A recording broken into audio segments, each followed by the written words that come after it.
Hi guys.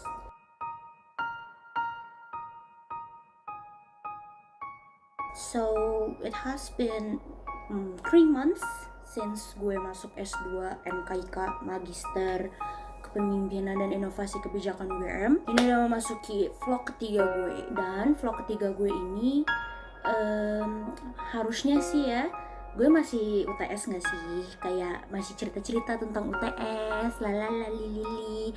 Tapi kenyataannya saat ini gue sedang minggu UAS.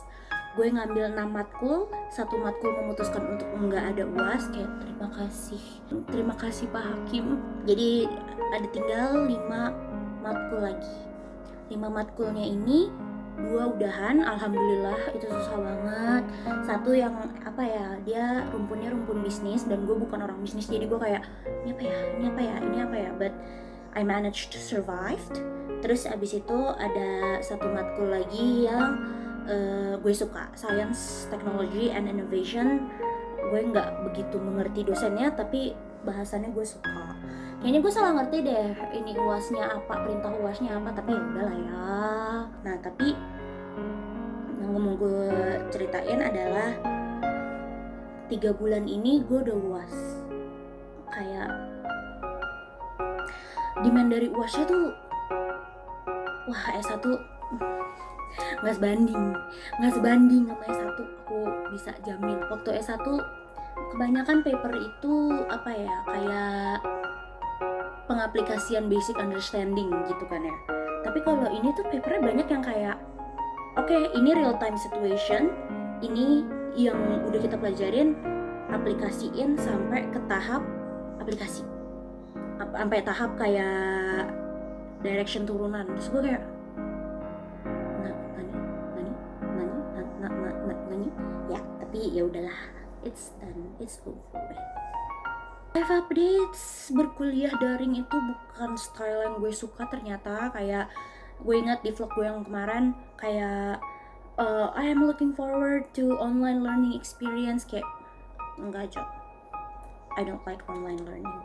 But other than online learning, everything is going as expected. Kayak gimana ya, gue lebih melihat itu sebagai salah gue kenapa gue gak ngerti.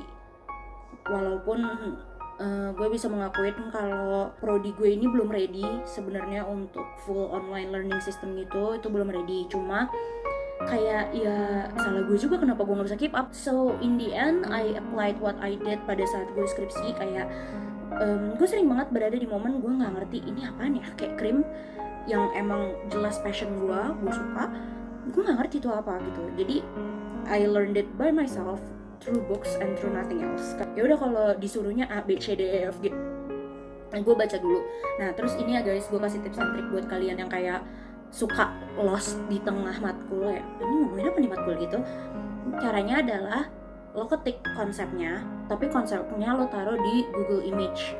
Kalau dia punya pola pikir yang saklek dari teori itu, most of the time dia akan keluar bagan, diagram yang ngasih tahu tentang key concepts dari teori atau konsep yang lagi lo pelajarin. Tapi kalau misalnya ternyata nggak ada, lo buka Wikipedia-nya dulu. Tapi jangan ngutip dari Wikipedia ya. Saya tidak pernah menganjurkan hal tersebut. Aku sisa 3 matkul lagi, tinggal metode penelitian kualitatif sama kepemimpinan strategis dan inovatif, dan sama evidence based policy. Tinggal 3 ini aja. Bobotnya jurnal, jadi gue ngerjainnya harus fokus and kayak seharian penuh ngerjain cuma satu tugas, karena that's how I roll. Kayak gue jarang banget membuat 2 jurnal dalam waktu yang berdekatan, karena creating a journal sometimes needs a certain mindset. Misalnya kayak gue mau bikin artikel jurnal soal bad leadership of Donald Trump, misalnya kayak gitu, dengan menggunakan perspektif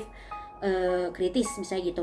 Nah, itu kan berarti paradigma yang gue gunakan untuk that particular article itu adalah kritis. So gue nggak bisa move on dari yang udah gue tentuin itu. Kayak kritis aja, udah, that's it. Sementara kalau gue mau bikin artikel jurnal yang lain, most of the time gue akan mencoba untuk menggunakan teori atau paradigma yang lain, karena aku nggak bisa cuma stay di satu paradigma aja kan, karena aku masih mahasiswa, belum teoris yang beneran kayak Parson atau Durkheim gitu, itu belum kayak gitu.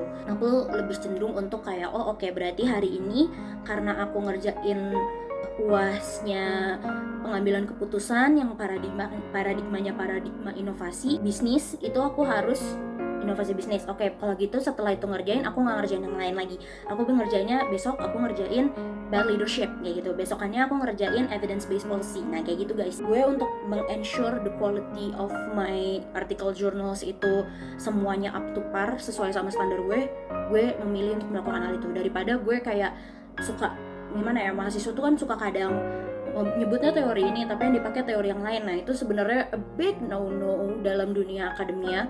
Kayak itu gue juga baru tahu pas zaman gue nyusun skripsi. Sekarang gue lebih disiplin dalam penggunaan paradigma dan teori tersebut. Oke, that's it guys, nggak ada lagi yang bisa diomongin.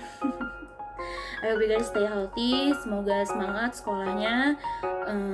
Saya dengar kalau Kemendikbud Makarim akan mencetuskan kita kuliah sampai akhir tahun di rumah aja. Aku harap itu nggak kejadian karena there's just a lot of things that you can't learn by outside of class experience, you know.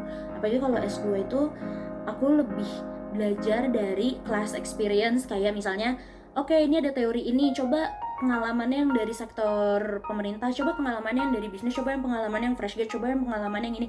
Jadi kita rich of experience. Sementara kalau di Webex, karena UGM pakainya Webex, itu tuh kayak kurang gitu, nggak dapat sensasi itu gitu. Jadi I hope it doesn't happen. Please, Nadiem Makarim, love you. Okay, that's it guys. Okay, truly this time, see you.